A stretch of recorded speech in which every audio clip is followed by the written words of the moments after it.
most people these days, they feel like they are overworked, they feel stressed, they have all these problems. They look to other things that don't really help them in the long term, and they wonder, why am I doing this? So we're just going to start with a few of the pieces, though, the parts that really have to do with stress and how we cope and survive, and how we can change that into some other ways of thinking. So the first part is the amygdala. It's there in the red. This part is your fight or flight. Okay, this is a really good thing to have. The reason we have this is because if a tiger is chasing you, then you don't want to say, that's a tiger chasing me. Should I stand here or should I run? You just want the brain to say, run. Okay. So that's your fight or flight. It's telling you to go. Okay. Now, the good news is you have this for short-term things like a tiger chasing you. The bad news is that in our society, we don't really get chased by tigers very often. And so this system sometimes causes prolonged fight or flight. Okay. So it's going to actually cause you to have issues where your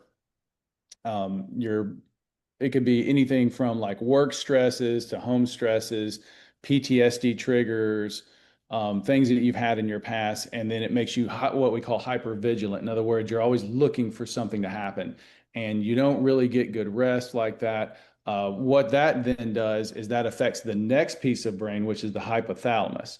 Now, the hypothalamus releases cortisol, which is your stress hormone. I'm sure a lot of you guys have heard about that. And so when we have a short-term release of cortisol, that's a good thing because it shuts down certain functions and upgrades certain other functions so that you can get away from that stressor. Again, short-term. But if it's long-term, what it does is that we see people that have immune system issues. It suppresses their immune system when we have a long-term elevated cortisol, when we have hormone imbalances, because it is a hormone, so it is going to kind of regulate the other hormones in a different direction. And we're going to see people that have metabolic issues. A lot of people these days that are overweight and unhealthy, it's not just because they eat junk, which can be. They have metabolic issues with their cortisol levels, and that is keeping them from being able to switch over to a place where they can lose weight. Basal ganglia is your automation area. In other words, that's your loop. So that creates habits and patterns of behavior, and that can be good things and bad things. The bad things is if we learn how to deal with our stress in a negative way, then you create a loop that your brain becomes familiar with, and it says, I'm short term, I'm going to feel good doing this, let's do that. That's where you see sometimes people unfortunately getting addicted to drugs, alcohol, adult content, things like that. And so I'm going to skip back to now is the thing that we're really going to focus on is the prefrontal cortex, or the PFC. And so the prefrontal cortex is different than the other ones. The other ones seem to be kind of like, you see, they're kind of in the middle of the brain on the diagram. This one is actually in the front and in the middle. And what it does is it regulates decision making. It helps with emotional regulation as well. It also helps with impulse control, about how you're motivated, things like that. And so that's the part of the brain that we really want to start to work on and interact with, because that can help regulate the other parts of the brain if we use it the correct way. The only one that has a high amount of conscious control is the prefrontal cortex. And that's why it's so important, because we really want to focus in on things we can control, right?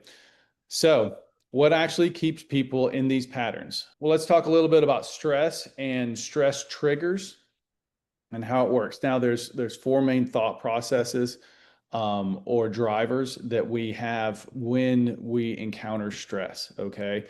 You can see them lined up on the next slide. There's control, predictability, uncertainty, and personal meaning.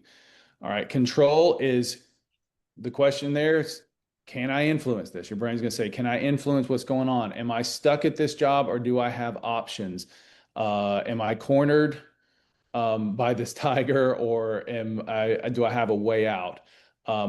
Now, what happens a lot of times, though, when we're stuck when this is a bad issue, or we're stuck in a bad way of thinking, is that the amygdala, remember the fight or flight part of the brain, goes up, it's increased the amount of that it's being worked, and it downregulates the prefrontal cortex regulation. When that happens, you're not making conscious decisions, you're making emotional decisions based off of reactions. And so that can cause a loop is I can't control anything. I can't control my job. I can't control my family. I can't control my life. The next one is predictability. Do I know what's coming? These are often when we have a good sense of what's predictable. We like predictability as humans. We don't really we like every once in a while to be surprised, but most of the time we want to know what's going on.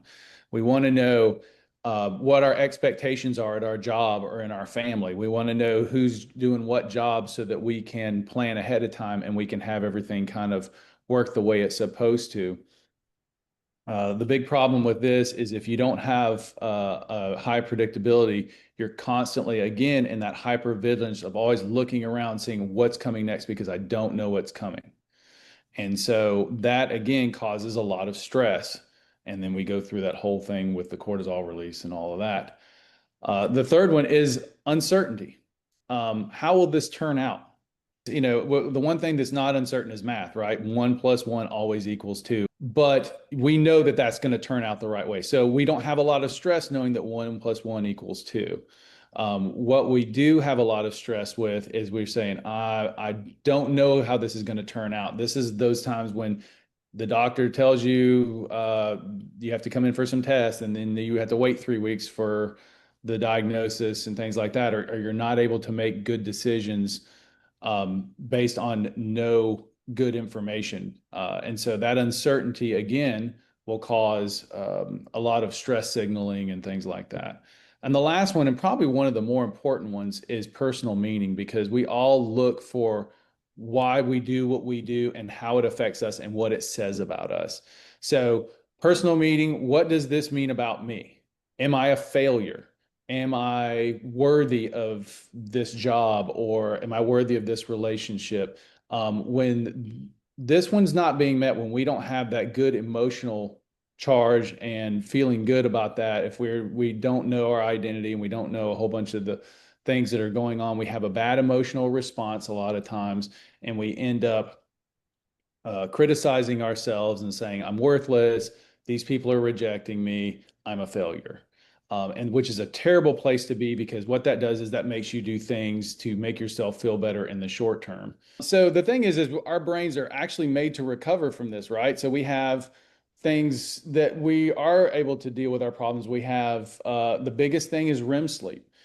Getting good REM sleep is going to allow you to heal, emotionally deal with those types of emotional issues and that stress. Now, this is the problem. In that recovery, because a lot of people say, oh man, I need to sleep because they're stressed. They can't, there's actually on the next slide, it talks about stopping recovery and what disrupts REM sleep. But all those things disrupt REM sleep. Now we can go as high as, hey man, I'm having to perform, I'm having to be up 16, 18, 20 hours a day. I'm using drugs in order to keep myself awake. And then I've got to take, something else to keep myself to help go to sleep.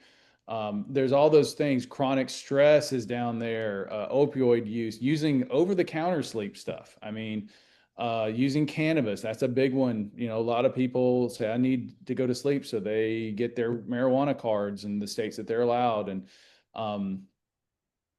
there's other things like blue light, the screen exposure, you're getting on the screen too much. I talk about that all the time ad nauseum with my patients about getting away from their screens. But all the way down to having just a poor sleep environment, like you live in a loud, noisy, bright apartment, and it just is not helping you out. All of these things are examples of things that disrupt your REM sleep on this chart. Now, this is the thing. Your REM sleep doesn't mean anything just that you're sleeping. You can sleep 10, 12 hours, 15 hours, whatever, and then you can wake up and still feel exhausted and feel like nothing has gotten done. So REM sleep is only the last 25% of your normal sleep cycle. So If you're not hitting that, and that's where 70% of your physical healing actually comes in during your sleep period. So it's not just mental stuff, it's physical stuff too. So when you're using these sedatives, different types of drugs, different types of things to kind of give yourself to go to sleep, it interrupts your REM sleep, and you're getting sleep, you're just not getting to that low, deep sleep REM sleep. And what happens is when we don't do that over a period of time, then our brain goes into a survival mode. The next slide just shows where, your amygdala-driven brain, remember that fight or flight part of the brain, versus your prefrontal cortex-driven brain. And we'll just go through a few of those things where what drives that amygdala brain? Well, you feel threatened. Okay, fight or flight. You've had past trauma. That's a big one. People don't want to deal with their past trauma, or they don't know how to deal really with their past trauma. They just kind of stuff it down because they're too busy doing what they're doing on a daily basis. But that stuff has to come out. We have to heal from those things. The regular everyday stress and uncertainty builds on top of that as well. And again, that hypervigilance. And what that makes us do is that makes us anxious. That makes us worry about the future. That makes us overreactive when our kids are a little bit annoying. Um, and it also drains us. It just wears us out. We're physically and emotionally drained and mentally drained at that point. Versus if we can switch over to the PFC, or the prefrontal cortex driven brain, what drives that? Well, being aware of the moment, being in the moment, not living in the past and not worrying about the future. Having purpose and values, having a connection with people and with family, and not just through the screen, but actual real connection where you go out there and see people. And this gives people confidence. This gives people, believe it or not, they feel better. They have more energy. Their brain is more calm. They're able to kind of not just see what's right in front of them, but they can see the things around them and the big picture in life. It gives you the ability to give thoughtful responses, which is very important because, I think, and Julie actually wrote this down for me in my notes, is it says a teenager, having a teenager is a good example of amygdala-driven brain, because they have a lot of emotional responses versus well thought out responses. You tell them, hey, I don't think you should eat that entire cake. And they're like, oh, mom or dad or whatever. And you're like, I mean, it's not good for you. They know it's not good for you. And the thing is a lot of times they'll go and think about it later, and they're like, oh yeah, that kind of probably isn't the best thing for me to do. Not to, it's not really going to help them with their problem. It's just going to make them feel good for about 5 minutes until they get sick to their stomach. But the same thing is, when we're able to start making better decisions before we have those reactions, which is where prefrontal cortex comes in, then we can actually find things that aren't, small emotional controls. They are, going to help us have a good long-term reaction that is not going to cause family problems, which is actually going to cause more stress. So the good thing is we do have some really good news. I've given you all the bad news. Now we're going to give you the good news. There are things that you can input to rebuild your brain, and most importantly, really get that prefrontal cortex working. On the next slide, it's going to give you a whole list of drivers. Things like faith, prayer. I know for Julie and I, that's a very big thing. Our connection with God is a huge thing in helping us make thoughtful decisions. Because sometimes my emotional reaction is not very godly. And so I want to make sure that I am reacting the way that the tenets of my faith and my beliefs actually center around. Having a healthy connection, again, that's community. That's so important. People, I'm just tired. I just want to go home and chill. I've been around people all day. You've been around people at work doing work stuff, but have you really hung out with people that make you at ease and you can enjoy time with? Having that community with people, being attached, knowing that you're not the only person. That's the not greatest thing about technology, is that we've gotten away from so much of spending time with people, and not between screens, but also spending time with people in real life. It's actually good for us. We are better when we're around people than we are when we're by ourselves. When we're by ourselves, we tend to make bad decisions. Bad decisions is like, I'm by myself, I'm kind of lonely. I'm gonna eat that big old chocolate cake in the refrigerator. And you know you don't need it, but you're by yourself. Instead of being here like, well, I'm definitely not going to eat that cake in front of my friend over here is going to be like, dude, you really don't need to eat that cake, bro. So, healthy communication and connection with people is very, very important. The next thing down, sleep. We just talked about REM, driven recovery. If you do not get your REM, you are not going to recover. So we have to work on that. We have to start getting ourselves away from things that make us sleep without REM and getting us into good restorative sleep. Uh, Nutrition, movement, exercise, all of that stuff we already know about. Most of us already know we're supposed to, go for walks and exercise and have a plan and eat good stuff. You put good stuff into your body, good stuff's going to come out. If you put bad stuff in your body, it's like dumping sugar in a gas tank. It's not going to work very well. Reducing workload for all of you entrepreneur people. If you can delegate some stuff downward, I suggest you do it, things that you can let go, because sometimes we hold on to things. I know, I'm a business owner. I hold on to everything myself. And then if I don't delegate, but I don't have anybody delegate to, really, I have to delegate to my wife. Um, but if we hold on to all things that we really don't need to do, then what we do is we overload ourselves. Okay. We need to also learn how to say no in certain situations. We all want to help people and do everything we can for everybody, but we can't be everything to every person all the time. And we have to be able to say no sometimes. And then novelty, a change, learning new experiences, that stuff's great. But it just doesn't happen very often. It's one of those things where it's kind of hard for us to implement that. Now, one thing that I will mention is I skipped over one thing, and that's ExoMind, and that's my lead in. ExoMind TMS, which is transcranial magnetic stimulation, is actually what I do in my office for my patients. Okay. This is direct activation through magnetic stimulation of the brain to bring the synapses closer together so that they communicate together. This is very important because we're actually treating the left side of the dorsolateral prefrontal cortex. That means we are very specifically hitting that one area where we are trying to get, specific neuron firing so that we give you that improved regulation. We are getting out of loops, that we are doing all the things that the PFC is meant to do, the decision making, the emotional regulation. And guess what?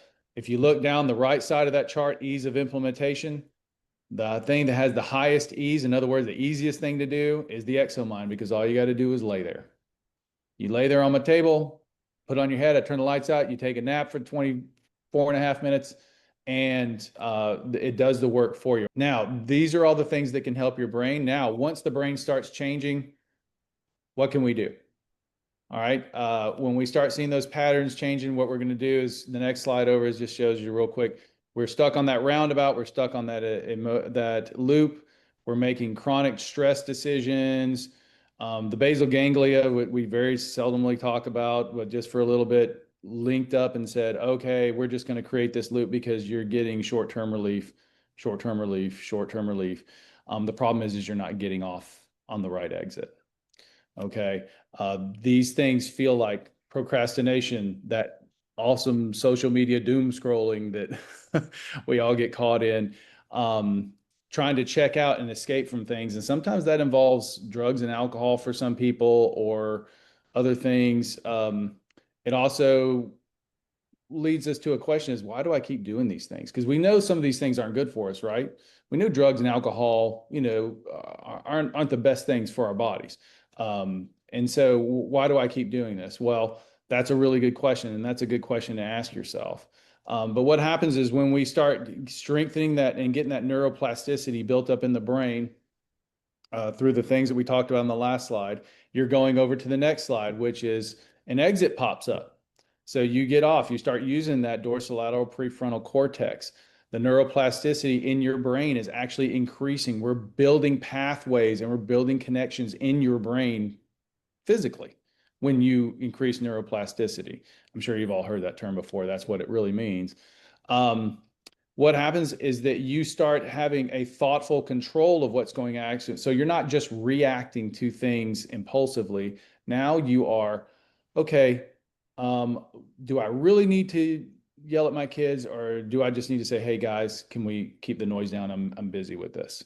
Um, can we look at our business and say, hey guys, you guys are all doing a terrible job, and then don't give me anything to fix it? Or do we come up with some, hey guys, let's find out some ways where we can fix the problems we're having, that we can make this business grow? Because when the business grows, obviously everybody benefits.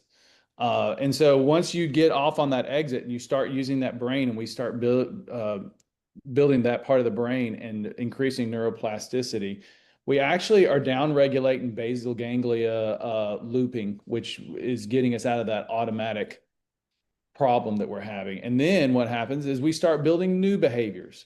The basal ganglia says, okay, well, now you keep doing this thing over and over. Let's get into the habit of doing that, because we're seeing good results. It's giving you relief. It's giving you what you need.